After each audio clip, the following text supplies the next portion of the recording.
Thiruvananthapuram Karyavattom government കോളേജിൽ 1ാം വർഷ ബിരുദ വിദ്യാർത്ഥി ബിൻസ് ജോസ് നേരിട്ടത് ക്രൂര പീഡനം എന്ന് വെളിപ്പെടുത്തൽ. ബെൽറ്റ് കൊണ്ട് മുഖത്തടിച്ചെന്നും SFI ഓഫീസ് റൂമിൽ കൊണ്ടുപോയി മർദ്ദിച്ചുവെന്നും ബിൻസ് ജോസ് 24നോട് പറഞ്ഞു. നടന്നത് റാഗിംഗ് എന്ന് ആന്റി റാഗിംഗ് സെൽ സ്ഥിരീകരിച്ചതിന് പിന്നാലെ കോളേജിലെ 7 3ാം വർഷ ബിരുദ വിദ്യാർത്ഥികളെ സസ്പെൻഡ് ചെയ്തു. മുളയൊക്കെ എടുത്ത് എൻ്റെ തലയിലടിച്ച് പിന്നെ ബെൽറ്റൊക്കെ ഊരി എൻ്റെ ഇവിടെ മുഖത്തൊക്കെ അടിച്ച് കുറേ ഇടിയാന്ന്, നെഞ്ചിലും മുഖത്തും തലയിലൊക്കെ കുറേ ഇടിയാന്ന്. SFIയുടെ യൂണിറ്റ് റൂമിൽ കൊണ്ടുപോയിട്ട് അവിടെ ഇട്ട് മുട്ടുകുത്തി നിൽക്കാൻ പറഞ്ഞു. മുട്ടുകുത്തി നിന്നില്ലെങ്കിൽ മുട്ടുകാൽ തല്ലി പറഞ്ഞു. മറ്റേ ക്രിക്കറ്റിൻ്റെ സ്റ്റമ്പ് എടുത്ത് കയ്യിലുണ്ടായിരുന്നു. അത് കഴിഞ്ഞിട്ട് എൻ്റെ വെള്ളം കുറേ പ്രാവശ്യം ചോദിച്ചിട്ട് തന്നില്ലായിരുന്നു.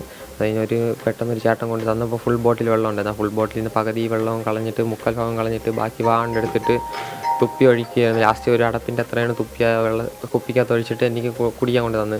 എൻ്റെ അടുത്ത് പറഞ്ഞാൽ അത് കുടിച്ചില്ലെങ്കിൽ തലയടിച്ച് പൊട്ടിക്കുമെന്ന് പറഞ്ഞാൽ അങ്ങനെ ഞാൻ അത് കുടിച്ച്. ഇതിലും ക്രൂരമായ പീഡനമാണ് ബിൻസ് ജോസിന് ഏറ്റുവാങ്ങേണ്ടി വന്നത്. പ്രകോപനമില്ലാതെ ക്രൂരമായി മർദ്ദിച്ചുവെന്നാണ് ബയോടെക്നോളജി 1ാം വർഷ വിദ്യാർത്ഥി ബിൻസ് ജോസ് പ്രിൻസിപ്പലിനും കഴക്കൂട്ടം പോലീസിലും നൽകിയ പരാതി. SFI പ്രവർത്തകരായ സീനിയർ വിദ്യാർത്ഥികൾ യൂണിറ്റ് റൂമിലെത്തിച്ച് മർദ്ദിച്ചു. അരമണിക്കൂറോളം മുട്ടുകുത്തി നിർത്തിച്ചു. തലയിലും കഴുത്തിലും മർദ്ദിച്ചു. കുടിക്കാൻ വെള്ളം ചോദിച്ചപ്പോൾ തുപ്പിയ കുപ്പിവെള്ളം നൽകി. ഷർട്ട് വലിച്ചു കീറിയെന്നും സുഹൃത്ത് മർദ്ദിച്ചുവെന്നും പറയാൻ ഭീഷണിപ്പെടുത്തിയെന്നും ബിൻസ് ജോസ്. ഞാനും അടിയായി. അപ്പോൾ അവർ പിടിച്ചു എൻ്റെ വന്ന് അങ്ങനെ എൻ്റെ അടുത്ത് പറയാൻ പറഞ്ഞു, ടീച്ചറിൻ്റെ അടുത്ത്. അങ്ങനെ പറഞ്ഞപ്പോൾ ഞാൻ പറഞ്ഞു പറ്റൂല എന്ന് പറഞ്ഞ്. അത് കഴിഞ്ഞിട്ട് എൻ്റെ പേരിലും പരാതി കൊടുക്കുമെന്ന് പറഞ്ഞ്. പരാതി കൊടുത്ത് കുറേ പൈസ എന്തായാലും അതിന് വേണ്ടി പൈസയാവും. ഞാൻ ആർട്സിനൊന്നും പൈസ കൊടുത്തില്ലായിരുന്നു. അപ്പോൾ എൻ്റെ അടുത്ത് പറഞ്ഞ് ആർട്സിനൊന്നും പൈസ കൊടുക്കാത്തില്ലേ, നീ എന്തായാലും കോടതി കയറി കുറേ പൈസ കൊടുക്കേണ്ടി വരും എന്നൊക്കെ ഈ വേല പറഞ്ഞ്. അത് കഴിഞ്ഞിട്ട് ഞാൻ പറഞ്ഞ് എന്തായാലും അഭിഷേകിൻ്റെ പേരൊന്നും പറയില്ല എന്ന് പറഞ്ഞ്.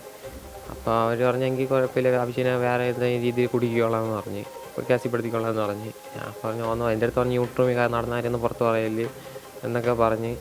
അങ്ങനെ കുറേ അവിടെ അത് കഴിഞ്ഞിട്ടാണ് എന്നെ ഇറക്കി വിട്ടത്. ഒരു അരമണിക്കൂർ കൂടുതൽ അവിടെ യൂണിറ്റ് റൂമിൽ പിടിച്ചിട്ടിരുന്നു.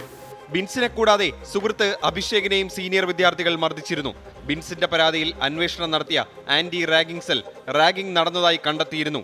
ഇതിന് പിന്നാലെയാണ് സീനിയർ വിദ്യാർത്ഥികളായ വേലു, പ്രിൻസ്, അനന്തൻ, പാർത്ഥൻ, അലൻ, ശ്രാവൺ, സൽമാൻ എന്നിവരെ സസ്പെൻഡ് ചെയ്തത്. സംഭവത്തിൽ കൂടുതൽ വകുപ്പുകൾ ചുമത്താനാണ് കഴക്കൂട്ടം പോലീസിന്റെ തീരുമാനം. റാഗിംഗിൽ പ്രതിഷേധിച്ച് KSU കാര്യവട്ടം കോളേജിലേക്കും തിരുവനന്തപുരം സിറ്റി പോലീസ് കമ്മീഷണറുടെ ഓഫീസിലേക്കും മാർച്ച് നടത്തി. സ്വാതന്ത്ര്യം, ജനാധിപത്യം, സോഷ്യലിസം എന്ന് മുഷ്ടി ചുരുട്ടി മുദ്രാവാക്യം വിളിക്കുന്നവരാണ് ഇടികൊണ്ട് മൃതപ്രായനായ ഒരു വിദ്യാർത്ഥി വെള്ളം ചോദിച്ചപ്പോൾ കുടിക്കാൻ തുപ്പിയിട്ട വെള്ളം നൽകിയത്. ഇതുപോലത്തെ ഇനിയും നേരം വെളുക്കാത്ത പുഴുക്കുത്തുകളെ ചുമക്കുന്നതാണ് വിപ്ലവ വിദ്യാർത്ഥി പ്രസ്ഥാനത്തിന്റെ ഗതികേട്. തിരുവനന്തപുരത്ത് നിന്നും അജീഷ് ജയകുമാർ, 24. പൊതുജനം കഴുതയല്ല സാർ.